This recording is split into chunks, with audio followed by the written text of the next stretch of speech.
veja só, o cartão de crédito ele não é um instrumento que deva constar na declaração de imposto de renda. Mas há de ter uma atenção quanto aos gastos de cartão de crédito. E aí vai aqui um esclarecimento para os ouvintes. A Receita Federal ela tem diversos instrumentos de controle. E um dos instrumentos de controle da Receita Federal é a E-Financeira e um outro documento é o DECRED, em que são informados para a Receita Federal as operações de cartão de crédito e operações financeiras. E a Receita Federal faz uma compatibilidade entre o que eu gasto, né, com cartão de crédito, o que eu movimento na minha conta corrente e o que eu declaro na minha declaração de imposto de renda. Então, suponhamos que o contribuinte tenha um gasto com cartão de crédito médio de R$60 mil por mês, né, e declara um imposto de renda informando que ganha R$2 mil por mês. Há uma incompatibilidade entre o que ele gasta e o que ele declarou como renda. E possivelmente a Receita Federal pode colocar esse contribuinte a ser fiscalizado e identificar que ele está com patrimônio descoberto ou ele não tem renda suficiente para justificar os gastos que ele auferiu. Então a preocupação seria em ele verificar se o que ele gasta com cartão de crédito, se tem compatibilidade com o que ele está declarando como renda. Quanto à retificação da declaração de imposto de renda, ela pode ser feita logo em seguida à apresentação da declaração original. Então, eventualmente, você entrega a declaração hoje, no final da tarde, à noite você descobre ou se lembra que o aluguel do imóvel que você possui não constou na sua declaração, você não declarou a renda de aluguel e poderia ser autuado pela Receita Federal. E amanhã, ao acordar, você já pode preparar a retificação de sua declaração de imposto de renda e entregar à retificadora. Perfeito. Aí você fez esse passo e no outro dia você lembrou que tem outra pendência. Há exemplo de um benefício para você. Eu não coloquei um atendimento médico, uma consulta que eu paguei. Posso fazer? Pode novamente fazer a retificadora. A regra é que a declaração retificadora, até o último dia de entrega, do prazo limite para entrega da declaração, até o último dia você pode fazer qualquer tipo de alteração, né, sem qualquer restrição. Então você pode aumentar a renda porque você esqueceu de inserir, ou você inseriu renda a mais e você pode excluir renda que você tenha inserido na declaração em duplicidade. Ou seja, você pode mudar o modelo de sua declaração, de simplificada para completa, de completa para simplificada. Então você pode fazer qualquer alteração na sua declaração de imposto de renda, a título de retificação, até a data limite para a entrega da declaração, salvo engano, vai ser 29 de abril, uma sexta-feira, após dia 29. Você não pode mudar o modelo de simplificado para completo, o modelo de declaração, e você também não pode, você tem restrições para reduzir a sua renda informada. Você pode ampliar a renda que você eventualmente tenha esquecido. Alguma fonte de renda, tipo aluguel ou salário, uma remuneração que você tinha esqueceu, você pode inserir. Mas para reduzir o valor da renda, você eventualmente poderá ter fiscalizado e vai ter que ter a comprovação de que ocorreu um erro. Né? Mas alteração de patrimonial, na parte de declaração de bens, essas demais alterações que não repercutam no cálculo do imposto, ele pode fazer a qualquer instante. E aí você tem outro prazo limite, não seria prazo, você tem outra causa limite para fazer a retificação, se o contribuinte for fiscalizado. Então, após o prazo 29 de abril, o contribuinte desejar fazer uma retificação, ele pode, com algumas restrições. Se o contribuinte for notificado para uma fiscalização, a partir desse momento ele não poderá mais fazer alteração na sua declaração de imposto de renda. É muito complicado o contribuinte sonegar imposto, não só pessoa física, mas pessoa jurídica. Né? Não quero dizer que não haja sonegação, né? Há sonegação. Mas os sistemas de controle, eles são muito eficientes e cada vez mais eficientes. A gente tem uma novidade esse ano, por exemplo, já tínhamos antes e isso foi ampliado esse ano, que é a possibilidade do pré-preenchimento da declaração do imposto de renda. Então a Receita Federal ela tem tantos dados do contribuinte que ela já disponibiliza para você a sua própria renda. Né? Ela sabe quanto o contribuinte, aqueles que têm atividade formal, quanto eles receberam. E você acessa a sua declaração de imposto de renda, pede para importar os seus dados e a Receita Federal disponibiliza esses dados para você. E, além desses dados, a Receita Federal tem diversos controles. A Receita Federal ela recebe informação, por exemplo, dos cartórios imobiliários. Se você compra ou vende um imóvel, a Receita Federal ela toma conhecimento da operação através da declaração de operação imobiliária informada pelos cartórios. E ela tem como aferir se o imóvel que você comprou é compatível ou não com a sua renda.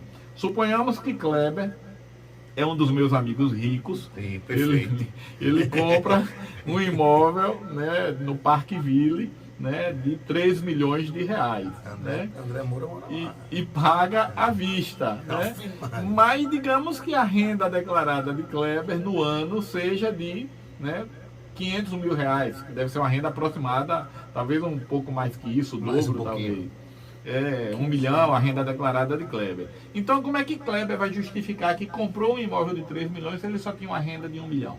Né? E a Receita Federal consegue detectar essas distorções. Inclusive tem as outras despesas ainda, né? É só dentre outras despesas. Então, a Receita Federal ela tem declaração que ela recebe do cartório, ela recebe declaração das imobiliárias. As imobiliárias estão obrigadas a informar os rendimentos de aluguel que ela administra, dos contratos de aluguel administrados por ela. A Receita Federal tem informação de cartão de crédito, tem informação bancária, através da e-financeira, em que se constata, através da declaração, o volume, a quantidade de recursos que foi depositado ou que foi retirado da conta bancária, dentre tantas outras informações, como a DIF, Declaração de Imposto de Renda Retido na Fonte, dentre tantas outras informações que a Receita Federal tem acesso. A DIMED, que é a Declaração de Informação Médica, em que constam as despesas realizadas pelo contribuinte, enfim. Então, há um aparato de informação enorme que é utilizado para a Receita Federal, que dificulta a sonegação fiscal, que coíbe a sonegação fiscal. Está obrigado a declarar imposto de renda quem recebe rendimento tributável superior a R$ 28.559 no ano. Então, quem recebeu no ano de 2021 R$ 28.559 está obrigado a declarar. E aí a pessoa me pergunta, e se eu receber menos que esse rendimento, eu posso declarar? Pode. Não há impedimento de declarar. O sujeito recebeu 15 mil reais e deseja declarar imposto de renda. Pode. Não há impedimento nenhum. Inclusive ele só não tem uma obrigação. E há situações em que convém que ele declare mesmo não estando obrigado. Suponhamos que um trabalhador, né, assalariado, ganha um salário mínimo, que ele entrou com ação judicial e acumulou uma renda, e quando ele recebeu a renda dele, 15 mil reais, abaixo de 28 mil e alguma coisa, houve retenção de imposto de renda na fonte. Né? Ele recebeu 15 mil, quando foi feito o cálculo, foi feita uma retenção de R$ 1.500 de imposto de renda e ele não está obrigado a declarar. Pois bem, para que ele consiga receber esse dinheiro de volta, que foi retido na fonte, ele precisa declarar. Então, embora ele não tenha obrigatoriedade, é opcional, né, para que ele receba o dinheiro retido, ele precisa declarar imposto de renda. Esse é um limite de renda tributável. Mas a gente tem outros limites que é de rendimento isento. Então, o rendimento de caderneta de poupança, por exemplo, é isento. Né? Digamos que a pessoa não tenha recebido rendimento tributável, não trabalha, mas ele teve rendimento de poupança acima de 40 mil reais. Aí ele também é obrigado a declarar. A herança, ela corresponde a um, né, rendimento isento e não tributável. Então, quem recebeu herança com valor também substancial, acima de 40 mil, está obrigado a declarar. E aí tem outras regras. Atividade rural, quem recebeu acima de R$ 42.798, também está obrigado a declarar. Mas a herança, ele paga sobre essa herança recebida? Não. Ou ele é isento? É uma pergunta interessante, Márcio, essa questão de pagar sobre a herança recebida, né? Sobre dois aspectos, essa pergunta é interessante. O primeiro é que o imposto que incide sobre a herança não é o imposto de renda, é o imposto que incide sobre o patrimônio. Certo. É o imposto sobre transmissão causa-mortes, que é devido ao Estado, ao ente estatal. No caso, Sergipe, ao Estado de Sergipe. E não o imposto de renda, mas está obrigado a declarar, né? Mas você entendeu o viés, por exemplo, quando ele declara aquele bem no imposto, na declaração... É a outra parte interessante da sua pergunta. Eu falei que tinha duas partes. Uma é que a herança é obrigada a declarar e não paga imposto de renda, paga imposto ao Estado, que é o ITCMD. E outro aspecto interessante é que muitas pessoas acham que vão pagar imposto porque tem patrimônio. Então, eventualmente, eu dou um curso, uma palestra e alguém me pergunta... eu tenho um apartamento, né, que eu ganhei de herança há muitos anos, eu tenho um apartamento de 400 mil reais. Né? com um apartamento de 400 mil reais, por ter um apartamento de 400 mil, eu vou pagar imposto? Né? E aí eu respondo às pessoas, olha, o imposto de renda é um imposto que incide sobre a renda. Ele não incide sobre o patrimônio. Então o fato de eu ter ganhado uma herança não quer dizer que eu vá pagar imposto de renda. Entretanto, eu posso me colocar dentre as situações que obrigam a apresentação da declaração de imposto de renda. A Receita Federal estabelece que quem tem patrimônio acima de 300 mil reais está obrigado a declarar, mesmo que não tenha renda nenhuma. Então, suponhamos que o meu amigo Kleber, que é um sujeito muito rico, que Kleber tenha... Vou começar a acostumar que eu sou rico. Imagine que Kleber, ele tenha dado ao filho dele, à filha dele, um imóvel de presente de 500 mil reais. Uma antecipação de herança de 500 mil reais. E a filha dele, né, não tem renda e não tem que pagar imposto de renda, mas por ter esse imóvel que ganhou de presente, está obrigada a declarar imposto de renda. E a gente tem outras obrigatoriedades, falando aqui en passant, como quem fez a operação em bolsa de valores, bolsa de futuros, e quem passou a residir fora do país também estaria obrigado a apresentar a declaração de imposto de renda. A título de trabalho, rendimento tributável. Então, eu sou um autônomo, eu sou um advogado autônomo, um cliente me contratou e me pagou 30 mil reais no ano, o que supera o limite de obrigatoriedade de entrega da declaração, 28 mil e alguma coisa. Então, se eu recebi 30 mil reais na minha conta corrente, por uma prestação de serviço decorrente do meu trabalho autônomo, eu sou obrigado a declarar imposto de renda e inserir essa quantia. Algumas pessoas podem perguntar, mas se ninguém ficar sabendo que eu recebi esse dinheiro, eu tenho que declarar ou não? Aí é uma questão do contribuinte, com sua consciência, escolher se ele quer sonegar o tributo ou não quer sonegar o tributo. A sua orientação que faça o quê? É que ele declare o valor que ele recebeu. Esse é o adequado. Né? E em alguma medida isso pode inclusive ser pego pela Receita Federal. O que é que pode ocorrer com alguns profissionais liberais, e eu já vi isso acontecer. O sujeito recebe uma renda ao longo do ano de hipótese, né, 500 mil reais, decorrente de sucumbências judiciais ou decorrente de contratos de honorário advocatício. E com esses 500 mil reais ele comprou algum imóvel. E a Receita Federal toma conhecimento de que ele comprou imóvel. E aí a gente vai para aquela regrinha que eu falei inicialmente. Né? A Receita Federal pergunta, como é que o cartório me informa que você comprou um imóvel de 400 mil reais se você não declarou nenhuma renda para a Receita Federal? E aí ele poderá ser fiscalizado e poderá ser autuado. Então o adequado é que o contribuinte cumpra o seu papel de cidadão e que declare e pague seus impostos. A legislação, quando ela trata da pessoa jurídica, ela estabelece a obrigatoriedade de apresentar a declaração, inclusive a associação de bairro. E por que ela estabelece essa regra? Porque ela precisa fiscalizar o conteúdo financeiro dessa associação para saber se de fato ela é isenta ou não. Então, um dos requisitos que a legislação, que o Código Tributário estabelece para que a associação seja isenta dos rendimentos que ela recebe, é exatamente fazer a contabilidade regular e prestar as informações, que seria declarar o imposto de renda.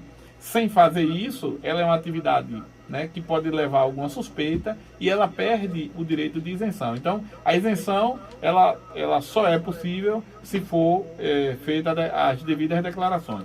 E aí a gente tem algumas dificuldades.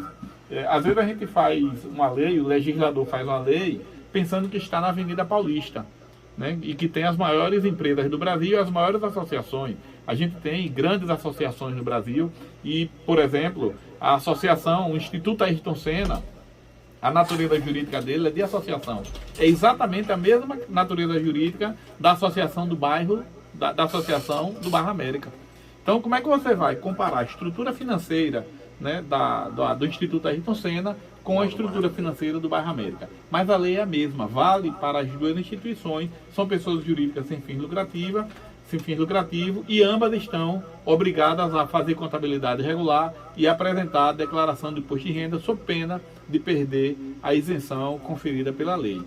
Gasto com educação. A despesa com educação dedutível para imposto de renda, ela tem um limite o limite de gasto com educação, eu deixei anotado em algum canto, R$ 3.561 por filho, né? Então, você pode ter um filho num colégio, né, que a mensalidade seja de R$ 4.000 no mês, você gastou R$ 48.000 no ano, né, com a despesa de educação, mas só será dedutível, né, a quantia de R$ 3.561. E a despesa com saúde, essa não tem limite. Então, o contribuinte que tenha gasto com plano de saúde, por exemplo, um valor substancial, R$ 10.000, R$ 20.000, R$ 30.000, que fez um procedimento médico, né, toda a despesa de saúde ela é dedutível, aí não existe limite de dedutibilidade. A declaração simplificada, ela possibilita um desconto de 20% do rendimento tributável, limitado a R$ 16.754. Então, digamos que o contribuinte tenha uma renda anual de R$ 100.000, hipótese. Tem uma renda anual de R$ 100.000. Esse contribuinte é solteiro, mora com os pais, né? E não tem gastos declarados. Ele está formado, não tem mais gastos com escola, o pai é quem paga o plano de saúde dele, e ele só tem um pequeno gasto que ele podia declarar, que dedutível, sei lá, de R$ 5.000. E com desconto simplificado, ele teria uma dedução, sem precisar apresentar nenhum tipo de comprovante, de 20% sobre R$ 100.000. 20% sobre R$ 100.000 corresponde a R$ 20.000, né? E aí ele teria o limite de R$ 16.000. Ele abateria do rendimento tributável dele R$ 16.754. Então, se ele tem menos despesas dedutíveis declaráveis, né, do que o valor do desconto simplificado, ele deve optar pelo modelo de declaração simplificada. Mas digamos que é um sujeito que ganha os mesmos R$ 100.000 e tem várias despesas com saúde, com educação, com dependente, paga pensão alimentícia, e a despesa dele no ano totaliza R$ 25.000. Como essa despesa é superior ao valor do desconto simplificado, é melhor que ele faça a declaração no modelo completo, né? Um dos principais problemas é que a pensão alimentícia, que eventualmente o pai paga ao filho, né? Ou a mãe paga para o filho que ficou na guarda do pai, ela só deve ser declarada, o filho só deve ser informado na declaração do cônjuge que tiver a guarda do filho. E aí é muito comum ocorrer o seguinte, né? Hipótese, o sujeito ganha anualmente R$ 100.000, paga de pensão alimentícia para 2 filhos, por hipótese, R$ 20.000 por ano, e aí ele vai para a declaração dele e informa os R$ 20.000 de despesa, né, da pensão alimentícia que ele pagou aos filhos, e também coloca os filhos como dependente. Entretanto, a guarda está com a mãe. Entretanto, a guarda está com a mãe. Então, quem poderia informar os filhos na declaração como dependente seria a mãe e não o pai que faz o desembolso, não o alimentante, né? E aí a Receita Federal, nesse ano, ela traz uma novidade quanto a essa questão da pensão alimentícia, né? O contribuinte ele vai estar obrigado esse ano a informar com quem mora a criança. Ele não precisa informar exatamente com quem está a guarda, mas vai informar com quem mora a criança e qual é o endereço da criança. Isso vai fazer com que a Receita Federal, com mais facilidade, possa identificar se o contribuinte cometeu um erro ou não a inserir o filho como dependente. O pai paga a pensão alimentícia destinada ao filho, mas deposita na conta da mãe. E aí o que é que o pai faz? Ele utiliza o CPF da mãe na declaração do imposto de renda dele, dizendo que pagou pensão alimentícia para a mãe, porque ele depositou na conta da mãe. Está completamente errado, né? A informação que deve constar na declaração do imposto de renda é do efetivo beneficiário que conste, né, na decisão judicial ou no acordo judicial ou na escritura pública de divórcio que tenha estabelecido o valor da pensão alimentícia, né? Então, se o pai paga uma pensão alimentícia para um filho João de 10 anos, por hipótese, mas deposita na conta da mãe, que é Maria, né? Ele vai declarar como um filho. Ele vai declarar que pagou a pensão alimentícia a João e não a Maria, embora ele possa estar depositando dinheiro na conta de Maria, né? Já vem sendo trabalhado um instrumento que é o gov.br, a possibilidade do cidadão criar uma senha, né? gov.br, eu não sei se você já está a par disso, em que você tem acesso a diversas informações, inclusive as informações que constam do banco de dados da Receita Federal. Porque a gente tem através do certificado digital. Exatamente. Né? O que antes as pessoas faziam através do certificado digital, hoje qualquer cidadão, né, que tenha CPF, ele pode criar uma conta, né, no gov.br com seu CPF, com sua senha, e ele pode acessar o ECAC, que é um ambiente no site da Receita Federal, onde ele vai capturar as informações de renda que as pessoas declararam dele, de eventuais imóveis, de processo administrativo, de restituição de imposto. Acompanhar a própria declaração. Acompanhar a própria declaração, baixar cópia de declarações anteriores, ele não vai precisar se dirigir para a Receita Federal.